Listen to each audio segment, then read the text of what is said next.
Graceland, the estate of legendary singer Elvis Presley, is facing a legal battle now over a potential foreclosure sale. For almost 50 years, the attic at Elvis Presley's Graceland stayed locked tight. It was a dusty, forgotten space that even his closest family never stepped into. But when they finally opened it, what they found wasn't just old pictures or shiny jumpsuits. Someone had been living up there. The feelings it stirred were so personal, so deep, they were almost unsettling. Who had been hiding in Elvis's attic all this time? And did the Presley family know about it? Join us as we find out who has been in Elvis Presley's locked attic for 48 years. Graceland's Mysteries. On a cool spring day in 1957, a young Elvis Presley, just 22 years old, drove through the gates of what would soon become one of the most famous homes in the world. The big white house on the edge of Memphis cost $12,500 back then, almost $1 million in today's money. He didn't change the name. He liked it just the way it was, Graceland. At first, it was simply a home. But very quickly, Graceland became a part of Elvis himself. The land stretched out across almost 14 acres. There were barns, stables, and horses roaming the fields. The place was full of life. One of the wildest residents was a chimpanzee named Scatter. Elvis dressed him in tiny outfits and took him to parties. Scatter was always up to something, pulling women's skirts or snatching drinks right from people's hands. The staff used to say Scatter was just like Elvis's wild side, the one he didn't always show in public. By 1964, as the Beatles were taking over America, Elvis created a quiet spot just for himself. It was called the Meditation Garden. There were flowers, fountains, and white columns standing tall under the Tennessee sky. He would go there to sit, think, and get away from all the noise. It was nothing like his wild stage persona. This was the Elvis most people never got to see, peaceful, quiet, thoughtful. While the garden showed his calm side, other parts of Graceland were more playful and flashy. One room, called the Jungle Room, had green shag carpet on the floor and even on the walls. The furniture looked like something from a faraway island. Down in the basement, he had a TV room where he could watch 3 shows at once. That was a big deal in the 1960s. Over in the racquetball building, a piano stood where Elvis played his last songs just hours before he passed away. But everything changed on August 16, 1977. That was the day Elvis Presley died in his upstairs bathroom. From that moment on, Graceland wasn't just a home. It became a shrine, a mystery, and a frozen moment in time. In the days that followed, nearly 100,000 fans came to Memphis. They lined the streets, cried outside the gates, and waited to say goodbye. Inside the mansion, Elvis lay in a white suit and blue shirt. People who saw him like that would never forget it. On August 18, 17 white Cadillacs led the funeral procession through the city. Famous faces like James Brown, Sammy Davis Jr., and Caroline Kennedy were there. So were Priscilla, 9-year-old Lisa Marie, and Elvis's heartbroken father, Vernon Presley. Elvis was buried next to his mother, Gladys, at Forest Hill Cemetery. The family hoped he could finally rest in peace. But that peace didn't last. Only 2 days after the funeral, something unthinkable happened. In the middle of the night, a group of men broke into the cemetery and tried to steal Elvis's coffin. They didn't succeed, they only damaged part of the tomb before they were caught. Still, the message was clear: even in death, Elvis wasn't safe. Vernon Presley was crushed. He didn't want to risk anything else. So with the help of the police, he quietly had Elvis and Gladys moved. In the middle of the night, they were buried again, this time inside the Meditation Garden at Graceland, the very place Elvis had made for peace and quiet. That one decision changed Graceland again. It was no longer just a home or even a memorial. It became a fortress. Vernon added new alarms, hired guards to protect the grounds every hour of the day, and shut off access to certain places, especially the entire second floor and the attic above it. The official reason was simple: privacy. Elvis's bedroom, the bathroom where he died, and his personal space were to be left alone out of respect for the family. But over time, fewer people believed that story. When Graceland opened to the public in 1982, after Vernon passed away, fans were allowed to walk through most of the mansion. They saw the kitchen where Elvis made peanut butter and banana sandwiches, admired the bright stained glass windows in the living room, and stood quietly at his grave. But they were never allowed upstairs. The staircase was roped off. The attic door stayed shut. Even world leaders weren't allowed to go up there. Tour guides always gave the same answer: the upstairs is private, out of respect for the family. And that's how it stayed for 48 years. No one went upstairs. No one touched the attic. It became part of the mystery. Tourists would stare at the glittering gold records and rhinestone jumpsuits, but they always looked up, wondering what secrets were hidden just above them. But while the locked attic kept physical secrets out of reach, something even more unsettling was hiding in plain sight: the real story of how the king of rock and roll died. What did Elvis's doctor know that the rest of America didn't? The king falls. On August 16, 1977, Graceland went quiet. The day started like many others in Elvis Presley's later years. The curtains were shut tight to keep out the afternoon sun, and the bedroom was dark and cool. At 42, Elvis had gotten used to staying up all night and sleeping through most of the day.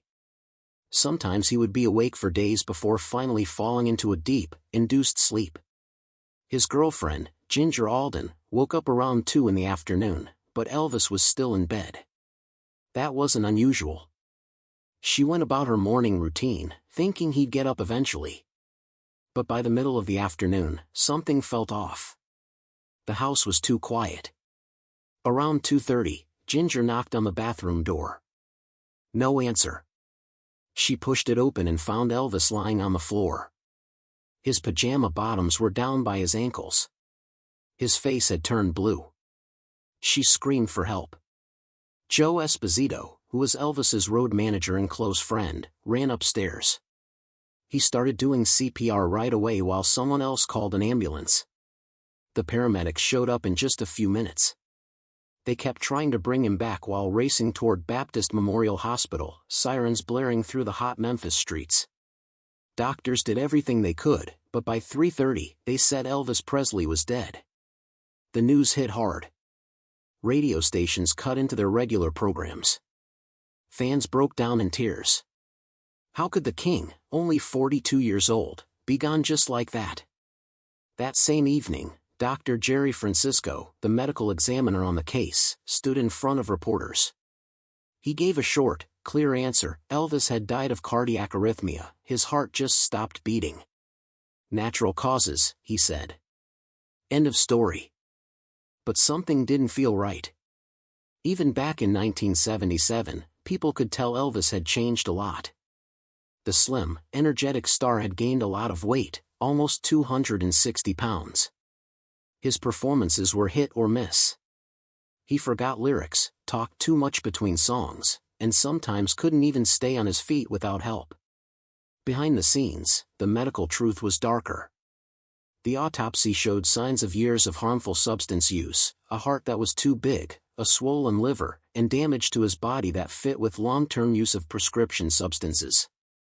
The toxicology report, which came later, showed what Dr. Francisco hadn't mentioned: Elvis's blood had high levels of powerful medications like Dilaudid, Quaaludes, Percodan, Demerol, and codeine, just to name a few. So why did Dr. Francisco lie? Some thought he wanted to protect Elvis's name and save his family from more pain. Others believed it was bigger than that, a cover-up to protect not just Elvis, but also the doctors who had kept giving him substances. That's where Dr. George Nichopoulos comes in. Most people knew him as Dr. Nick. He had been Elvis's personal doctor since 1967. In just the last 8 months of Elvis's life, from January to August 1977, Dr. Nick wrote prescriptions for more than 10,000 pills, including sedatives, uppers, and painkillers. The year before wasn't much better. He had given out almost 19,000 pills in 1976. When people looked into it later, they found that in those 8 months before Elvis died, he had received 195 prescriptions. That's about 1 prescription every day and a half. Dr. Nick had an answer for everything. He said Elvis had real health problems, chronic pain from a head injury in the army, bad glaucoma, and a painful gut condition called regional enteritis. He said the pills were needed to treat those things. But his most surprising excuse came later. He said he was actually trying to protect Elvis. Giving him all those meds, he claimed, was better than letting him get them off the street or from shady doctors. If I hadn't given them to him, he would have gotten them somewhere else, Dr. Nick told medical boards. He said he was trying to slowly cut down Elvis's harmful substance use while keeping an eye on him. But the Elvis people saw in those last days wasn't the same man who once changed music forever. He'd stay awake for days, pumped full of amphetamines, and then knock himself out with heavy sleeping pills. His eating habits were terrible, tons of greasy food, followed by strong laxatives to try and lose weight. On his last day, Elvis had taken his usual mix of meds. He played racquetball early in the morning, then went back to bed with more pills. Those final doses were likely too much. His heart, already weakened by the weight and years of harmful substance use, just gave up. Tennessee officials didn't buy Dr. Nick's story. In 1980, he was charged with 14 counts of giving out too many pills, not just to Elvis, but to other patients too. A jury later found him not guilty. But that wasn't the end. The Tennessee Board of Medical Examiners kept looking into his work, and in 1995, 18 years after Elvis died, they took away his medical license for good. Then, in 2020, the story got even more complicated. A writer named Sally Hodel released a book called Destined to Die Young. In it, she said Elvis had serious health problems in his genes. According to her research, Elvis had something called alpha-1 antitrypsin deficiency, a disorder that affects your lungs and liver. She also said he probably had a weak immune system, which could explain why he got sick so often and took so many medications. If she's right, then maybe Elvis wasn't just a harmful substance addict. Maybe he was really sick, trying to treat conditions doctors didn't fully understand back then. His trips to the hospital weren't just for pills, they might have been real emergencies. With the real reason behind Elvis's death still unclear and his personal doctor losing his license in the end, you have to wonder, was someone trying to keep the truth hidden forever? Or maybe someone was finally trying to bring it out into the open. Fighting to keep secrets buried. Spring of 2024 brought news that shocked Elvis Presley's huge fanbase. A company no one had heard of before, called Nosany Investments and Private Lending LLC, had quietly filed papers to auction off Graceland, the most famous rock and roll landmark in the world. According to court records, Riley Keough, Elvis's granddaughter and the only person in charge of his estate after Lisa Marie Presley passed away in 2023, was being accused of missing payments on a loan worth $3.8 million. The news came out of nowhere. Even the most loyal Elvis fans, who follow every detail about his life and legacy, were caught off guard. In no time, fan pages and forums were flooded with panic and confusion. Riley Keough's lawyers didn't waste time. They rushed to court in Shelby County, Tennessee, and filed an emergency request to stop the auction. Their claim was serious, the whole thing was fake. According to the documents they filed, Riley never signed anything with Nosany Investments. The signatures looked forged, like someone had faked her name just to take over Graceland. But time was running out. The auction date had already been set. If Riley's team couldn't get the court to step in fast, Graceland would be sold off in just a few days.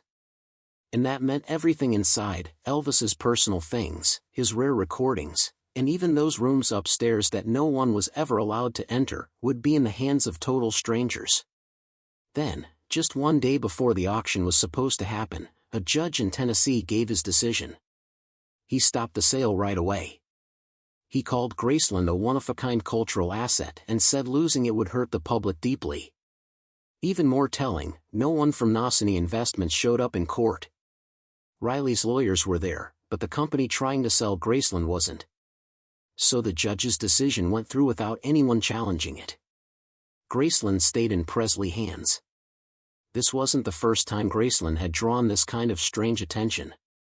Since Elvis died back in 1977, the house had become the center of one of the weirdest ideas in celebrity history, that Elvis Presley never really died. The first so-called sighting of Elvis came just hours after his death was announced. A man who looked just like him and called himself John Burroughs, a name Elvis actually used when he traveled, supposedly bought a one-way plane ticket to Buenos Aires at the Memphis airport. The witness said he was a heavier version of Elvis, wearing a white suit and sunglasses, even though it was late at night. Then, about 2 weeks later, a woman in Michigan said Elvis served her at a Burger King in Kalamazoo.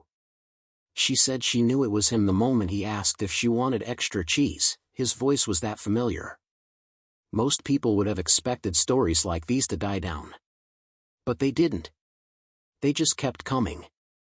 By 1979, there were hundreds of reports across the country. Elvis was seen pumping gas in Oklahoma. Elvis is shopping in a Missouri grocery store. Elvis at a Nashville concert, wearing a fake beard. The stories became so popular that in 1988, the tabloid weekly World News created a regular section called Elvis Watch just to keep track of all the sightings. Over time, the theories became even wilder. Some said Elvis helped the FBI go after organized crime and then entered the witness protection program. Others believed he faked his death to escape the stress of being so famous. One rumor even claimed he had cancer and wanted to die in peace, without the world watching. The people who believed these theories pointed to strange things about his funeral. They said his coffin weighed 900 pounds, way too heavy. They also wondered why the family chose a closed casket after already having a public viewing. And most famously, they noticed something odd on his gravestone. His middle name was spelled Aaron instead of Aaron. The family would never get that wrong, they said, unless Elvis wasn't actually in the grave. Then came the internet. In the early 2000s, entire websites popped up just to prove Elvis was still alive. YouTube videos tried to match his voice with a preacher named Bob Joyce, someone whose singing sounded uncannily like the king himself. Even now, in 2025, nearly 50 years later, online groups still argue about where Elvis might be. Some think he's living in a quiet town, using a different name. Others believe he still visits Graceland now and then, dressed up so no one will recognize him. For the Presley family, these theories have always been tricky. If they push back too hard, they seem like they're hiding something. If they say nothing, the rumors grow even crazier. But all these theories cover up something far more serious. Elvis didn't need to die when he did. His death could have been prevented if the people around him had cared more about his health than his money.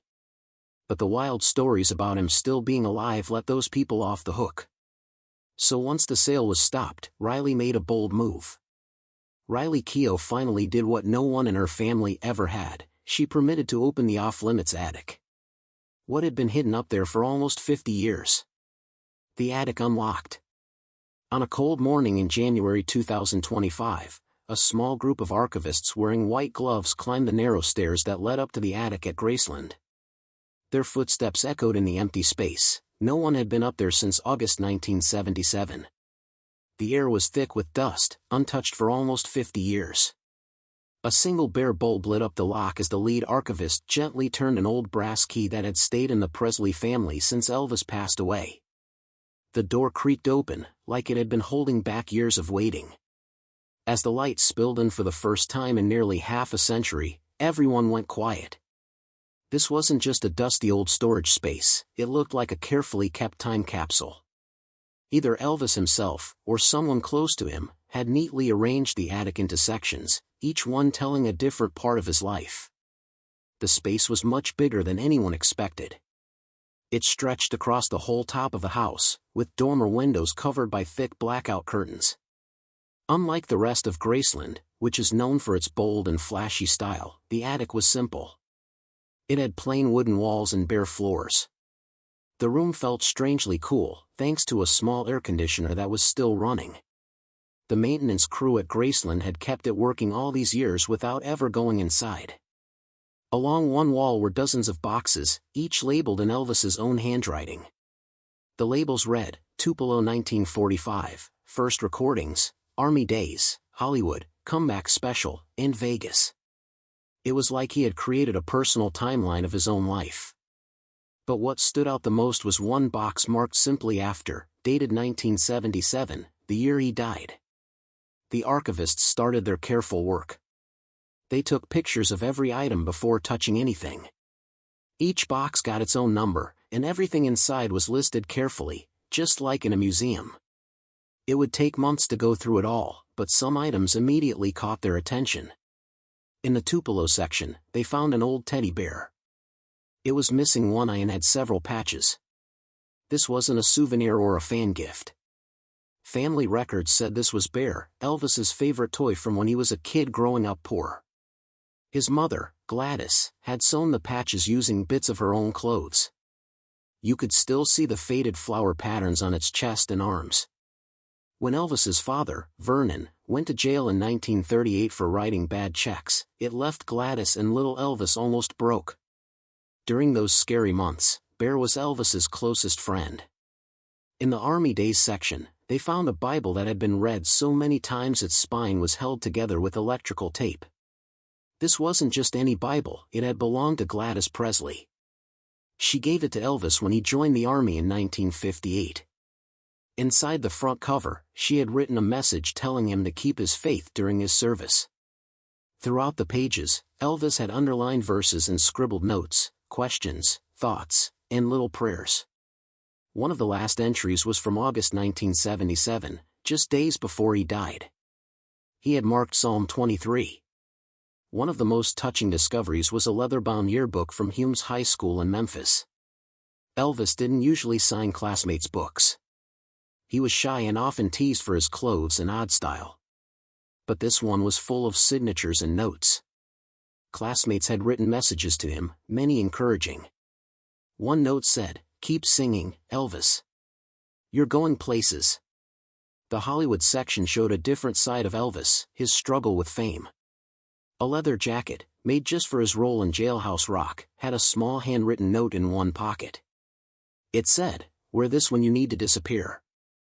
Elvis had often said he felt stuck in his role as a celebrity and couldn't live a normal life. This jacket seemed like something he wore when he wanted to blend in, just enough to escape for a little while. Next to the movie items was a stack of books. These weren't what most people would expect from Elvis. They were about Eastern beliefs, religion, and big questions about life and what happens after we die. Many of them had underlines and notes in the margins. It showed a man searching deeply for answers, far beyond the gospel-singing image most people knew. In the Vegas section, the archivists came across something that stopped them in their tracks, a doctor's report from 1974 marked confidential. The full contents are still sealed until the family reviews them, but the cover mentioned heart problems and said Elvis needed to make big lifestyle changes. Still, he kept performing for 3 more years after that.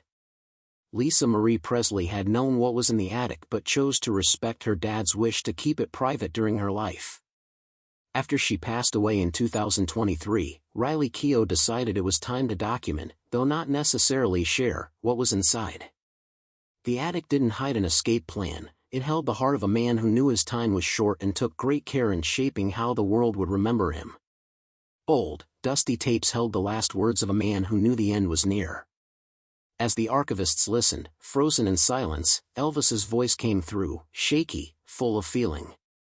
What else was hiding in the dark corners of Graceland's attic? What was hidden in Elvis's attic? When a team of archivists finally opened the door to Elvis Presley's locked attic in the year 2025, it felt like stepping into a time machine. Everything inside had been untouched since August of 1977.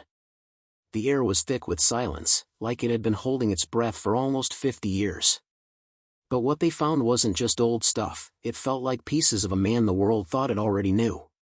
One of the most surprising discoveries was a stack of reel-to-reel tapes, labeled in plain handwriting, "Practice Sessions, 1976.